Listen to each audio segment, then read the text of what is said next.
ओम नमः शिवाय। शिवजी सदा सहाय। ओम नमः शिवाय। गुरुजी सदा सहाय। जय गुरुजी। शुक्राना गुरुजी। शिव पुराण श्री रुद्र संहिता प्रथम खंड पहला अध्याय ऋषिगणों की वार्ता। जो विश्व की उत्पत्ति, स्थिति और लय आदि के एकमात्र कारण हैं, गिरजा कुमारी उमा के पति हैं, जिनकी कीर्ति का कहीं अंत नहीं है, जो माया के आश्रय होकर भी उससे दूर हैं तथा जिनका स्वरूप दुर्लभ है, मैं उन भगवान शंकर की वंदना करता हूँ, जिनकी माया विश्व की सृष्टि करती है।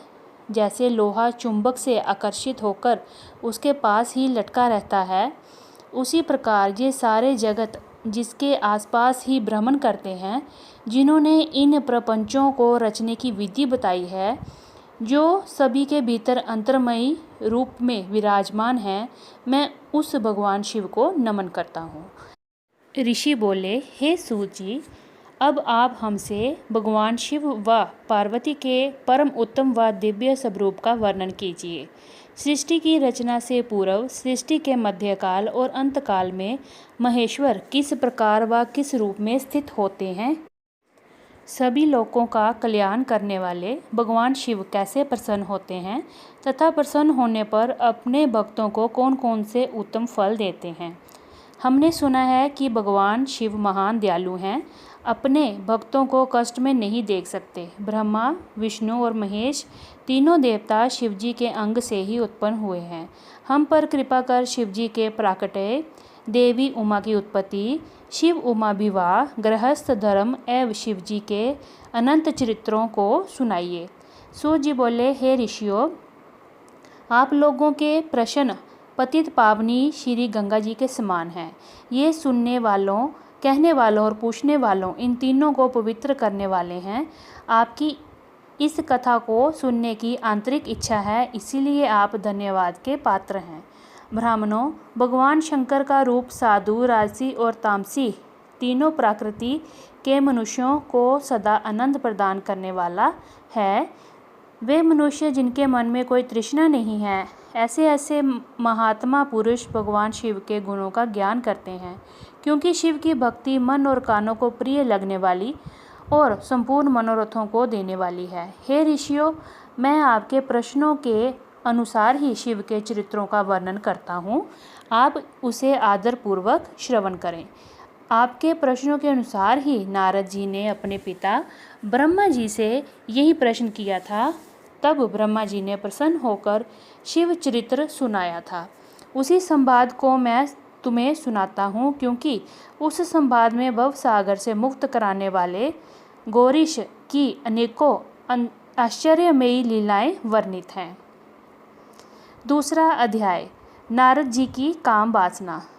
सूत जी बोले, हे ऋषियों, एक समय की बात है, ब्रह्मपुत्र नारद जी हिमालय पर्वत की एक गुफा में बहुत दिनों से तपस्या कर रहे थे।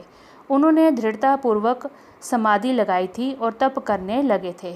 उनके उग्र तप का समाचार पाकर देवराज इंद्र कांप उठे। उन्होंने सोचा कि नारद मुनि मेरे स्वर्गलोक के राज्य को छीनना चाहते हैं। ये ख्याल आते ही इंद्र ने उनकी तपस्या में विघ्न डालने की कोशिश की। उन्होंने कामदेव को बुलाया और कहने लगे, हे कामदेव, तुम मेरे परम मित्र एवं हितैषी हो। नारद हिमाचल पर्वत की गुफा में बैठकर तपस्या कर रहा है। कहीं ऐसा न हो कि वे वरदान में ब्रह्मा जी से मेरा स्वर्ग का राज्य ही मांग बैठे। अतः तुम वहां जाकर उसका तप भंग कर दो। ये आज्ञा पाकर कामदेव बसंत को साथ ले बड़े गर्व से उस स्थान पर गए और अपनी सारी कलाएं रच डाली। कामदेव और बसंत के बहुत प्रयत्न करने पर भी नारद मुनि के मन में कोई विकार उत्पन्न नहीं हुआ। महादेव जी के अनुग्रह से उन दोनों का गर्व चूर्ण हो गया। ऐसा इसलिए हुआ क्योंकि महादेव जी की कृपा से नारद मुनि पर कामदेव का कोई प्रभाव नहीं पड़ा था।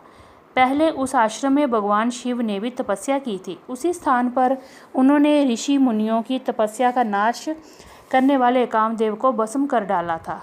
कामदेव को भस्म देख उनकी पत्नी रति ने बिलखते हुए भगवान शंकर से उन्हें जीवित करने की प्रार्थना की तथा सभी देवता भी शिवजी से प्रार्थना करने लगे। तो भगवान महादेव जी ने कहा था कि कुछ समय पश्चात कामदेव स्वयं जीवित हो जाएंगे, किंतु उस स्थान पर और इसके आसपास जहाँ तक भस्म दिखाई देती है वहाँ तक कि पृथ्वी पर कामदेव की माया और कामबाण का कोई प्रभाव नहीं पड़ेगा। इस प्रकार उस स्थान से कामदेव लज्जित होकर वापस लौट आया। देवराज इंद्र ने जब ये सुना कि नारद जी पर कामदेव का कोई प्रभाव नहीं पड़ा तो उन्होंने नारद जी की खूब प्रशंसा की।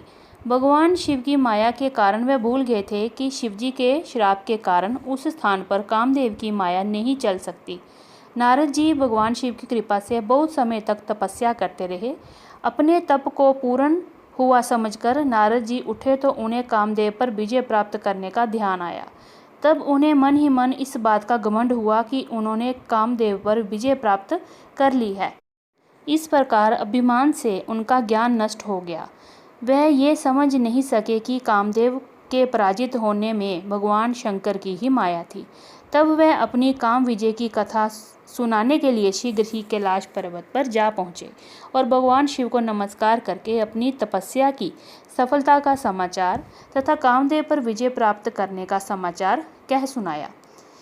ये सब सुनकर महादेव जी ने नारद की प्रशंसा करते हुए कहा, हे नारद जी, आप परम धन्य हैं, परंतु मेरी एक बात याद रखना कि ये समाचार किसी अन्य देवता को मत सुनाना, विशेषकर भगवान विष्णु से तो इस बात को कदापि ना कहना। ये वृतांत सबसे छिपाकर रखने के योग्य है। तुम मेरे प्रिय हो, इसीलिए मैं तुम्हें ये आज्ञा देता हूँ कि ये बात किसी के सामने प्रकट मत करना। परंतु वे तो शिव की माया से मोहित हो चुके थे, इसीलिए उनकी दी शिक्षा को ध्यान में ना रखते हुए वह ब्रह्मलोक चले गए। वहाँ ब्रह्मा जी को नमस्कार कर बोले, मैंने अपने तपोबल से कामदेव को जीत लिया है। ये सुनकर ब्रह्मा जी ने भगवान शिव के चरणों का चिंतन करके सारा कारण जान लिया तथा अपने पुत्र नारद को ये सब किसी और से कहने के लिए मना कर दिया। नारद के मन में अभिमान के अंकुर उत्पन्न हो गए थे, जिसके फलस्वरूप उनकी बुद्धि नष्ट हो गई थी। वह तो तुरंत विष्णु लोक पहुंचकर भगवान विष्णु को ये सारा किस्सा सुनाना चाहते थे। अतः शीघ्र ही वह ब्रह्मलोक से चले गए। नारद मुनि को आते देखकर भगवान विष्णु सिंहासन से उठ खड़े हुए। उन्होंने नारद को गले लगा लिया और आदर सहित आसन पर बिठाया। भगवान शिव के चरणों में स्मरण करके भगवान विष्णु ने नारद जी से पूछा, नारद जी, आप कहाँ से आ रहे हैं और इस लोक में आपका शुभागमन किसके लिए हुआ? ये सुनकर नारद जी ने अहंकार सहित अपने तप के पूर्ण होने एवं कामदेव पर विजय प्राप्त करने का समस्त हाल उन्हें कह सुनाया। भगवान विष्णु काम की विजय के असली कारण को समझ चुके थे। वह नारद जी से बोले, हे नारद जी, आपकी कीर्ति एवं निर्मल बुद्धि धन्य है। काम, क्रोध एवं लोभ, मोह उन मनुष्यों को पीड़ित करते हैं जो भक्तिहीन हैं। आप तो ज्ञान वैराग्य से युक्त एवं ब्रह्मचारी हैं। फिर भला ये काम आपका क्या बिगाड़ सकता था? देवऋषि नारद बोले, हे भगवान, ये सब आपकी कृपा का ही फल है। आपकी कृपा के आगे कामदेव की क्या समर्थ है जो मेरा कुछ बिगाड़ सके? मैं तो सदा ही निर्भय हूँ। इतना कहकर नारद जी विष्णु भगवान को नमस्कार कर वहाँ से चल दिए। इति श्री दूसरा अध्याय समाप्त। ओम नमः शिवाय। शिवजी सदा सहाय। ओम नमः शिवाय। गुरुजी सदा सहाय। जय गुरुजी। शुक्राना गुरुजी।